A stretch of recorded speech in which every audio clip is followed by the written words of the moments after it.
Health care problems of physical and mental illness. जब भी हम हेल्थ की बात करते हैं तो उसका ये मीनिंग होता है कि इंसान फिजिकली हेल्थी हो, बट इन रियल हेल्थ का मतलब है state of complete physical, mental and social wellbeing. यानी इंसान फिजिकली और मेंटली ठीक होना चाहिए और इसके साथ उसके सोशल रिलेशंस भी अच्छे होने चाहिए। Otherwise it can be a social और अ बायोलॉजिकल इशू। सोशल इन अ वे कि वो सोशल फंक्शनिंग अच्छे से नहीं कर सकेगा, और बायोलॉजिकल इस तरह कि उसको कोई डिसऑर्डर हो सकता है। नाउ लाइफ एक्सपेक्टेंसी इज़ कि एक स्पेसिफिक ईयर में कितने लोग पैदा हो रहे हैं। लाइफ एक्सपेक्टेंसी वेरी करती है जेंडर, रेस, सोशल क्लास और ओवरऑल हेल्थ से। Infants mortality. Infants mortality is कि within a period of 1 year कितने इन्फेंट्स की डेथ हो जाती है 1000 में से जिनकी एज अंडर 1 हो। अगर डेथ रेट ज़्यादा होगा तो ये एक पुअर इंडिकेशन होगी, लेकिन अगर इन्फेंट्स का डेथ रेट कम है तो ये एक गुड इंडिकेशन है सोसाइटी के लिए, जो कि मेडिकल केयर के थ्रू पॉसिबल हो सकता है। इन्फेंट मोर्टेलिटी रेट यूएस में ज़्यादा हायर है as compare to other Nations.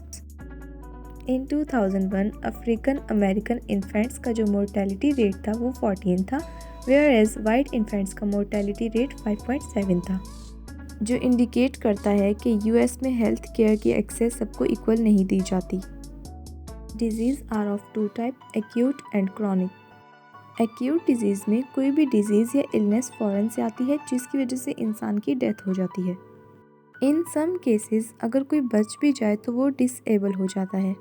Examples of acute disease include chickenpox, influenza, Lyme disease and HIV.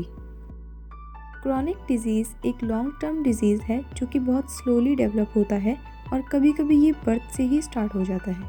Examples of chronic disease include arthritis, diabetes, heart disease. Chronic disease जब gradually develop होता है तो वो किसी environmental factors के through हो सकता है, वेयर एज अगर वो सिंस बर्थ प्रेजेंट हो तो इट मीन्स कोई बायोलॉजिकल फैक्टर इन्वॉल्व था। डिसएबिलिटी मीन कि कोई भी एक्टिविटी परफॉर्म करने में कोई रिस्ट्रिक्शन आ जाए।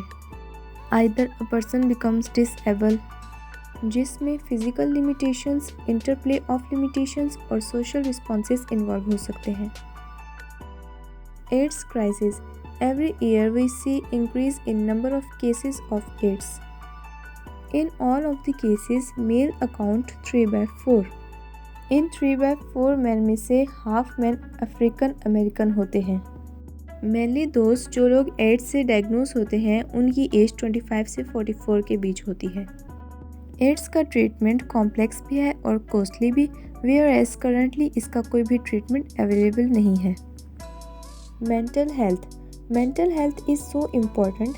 अगर इंसान मेंटली हेल्थी ना हो तो it can be considered as a social problem, क्योंकि एक मेंटली अनहेल्थी इंसान अपने आसपास के लोगों के लिए काफ़ी प्रॉब्लम्स क्रिएट कर सकता है। एज वी नो कि साइकोलॉजी का scope day by day increase हो रहा है और काफ़ी लोग इस प्रोफेशन से कनेक्ट हो रहे हैं, इसीलिए मेंटल डिसऑर्डर्स भी काफ़ी वास्ट हो गए हैं और मेंटल डिसऑर्डर्स को डिफ़ाइन करना या आइडेंटिफाई करना और भी डिफ़िकल्ट हो गया है। Some of the mental disorder includes schizophrenia, bipolar disorder and major depression. Race, class, gender and mental illness.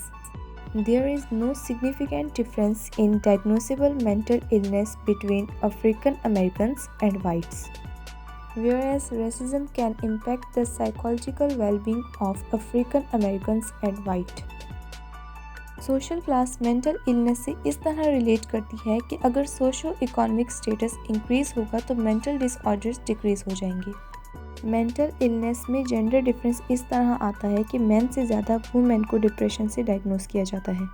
Women thinks मोर, तो वुमेन के डिप्रेशन केसेस ज़्यादा होते हैं as compare to man, whereas man में personality disorders ज़्यादा पाए जाते हैं which include gambling, drinking etcetera.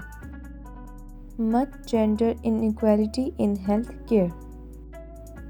US में वुमेन से ज़्यादा मेल डॉक्टर्स पाए जाते हैं और वुमेन को अंडर रिप्रेजेंट किया जाता है मेडिकल प्रोफेशन में, यानी medical training, practice and research में मेल को ज़्यादा डोमिनेंसी दी जाती है। Let's see what different perspectives say about health care problems. Structural functionalist perspective कहता है कि जब हर कोई अपना रोल अच्छे से प्ले कर रहा हो तो सोसाइटी स्टेबल होती है। Society is an organic being of interrelated parts that work together in harmony. Functionalism के अकॉर्डिंग सोसाइटी एक एनिमल या ह्यूमन बीइंग की बॉडी की तरह है, यानी जब सारे ऑर्गन्स ठीक से काम करते हैं तभी बॉडी स्टेबल रहती है। इसी तरह अगर सोसाइटी के भी सारे इंस्टीट्यूट अपने रोल्स अच्छी तरह परफॉर्म करें तो सोसाइटी स्टेबल रहेगी। There are 5 main institutions which are family, education, economy, religion and government. अगर हम हेल्थ केयर की बात करें तो इलनेस एक डिसफंक्शन है जो सोसाइटी को अपने रोल्स फुलफिल करने से रोकती है। अगर लोग अनहेल्थी होंगे तो वो सोसाइटी के रोल्स ठीक से फुलफिल नहीं कर पाएंगे और सिकनेस सोसाइटी को वीक बना देती है। और अगर ज़्यादा लोग अनहेल्थी होंगे तो सोसाइटी की फंक्शनिंग पूरी तरह से सफ़र कर जाएगी। इसलिए हेल्थ सोसाइटी की स्टेबिलिटी में एक वाइटल रोल प्ले करती है। देन कम्स कॉन्फ्लिक्ट पर्सपेक्टिव, जो कहता है कि सोसाइटी के अंदर डिफरेंट ग्रुप्स होते हैं जो एक दूसरे से कम्पीट करते हैं for limited resources. Health problems are rooted in capitalism and in the medical industrial complex. Conflict के अंदर race, class and gender based inequalities हो सकती हैं जो कि हेल्थ प्रॉब्लम्स कॉज करती हैं। Best health care treatments dominant Nations में अवेलेबल होते हैं, वेयर एज डिपेंडेंट नेशंस में ज़्यादा अच्छे ट्रीटमेंट्स अवेलेबल नहीं होते। लो स्टेटस की वजह से भी काफ़ी लोगों की हेल्थ पर इफ़ेक्ट पड़ता है। एज डॉक्टर हैव पावर, सो वो लोग भी डिफरेंट लोगों का डिफरेंट तरीके से ट्रीटमेंट करते हैं based on the social status.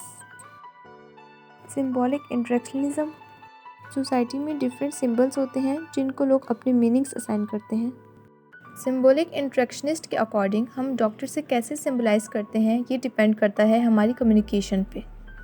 अगर हम डॉक्टर्स को अच्छे से सिंबलाइज करते हैं तो हम अपनी प्रॉब्लम्स उन्हें ठीक तरह से बता सकते हैं। अगर हम डॉक्टर्स को अच्छी तरह सिंबलाइज नहीं करते तो हम उन्हें अपनी प्रॉब्लम्स ठीक तरह से नहीं बता सकते और फिर ज़्यादा लोग होम रेमेडीज़ की तरफ मूव कर जाते हैं। Thanks for watching my video. If you like it, please like, subscribe and share with your loved ones.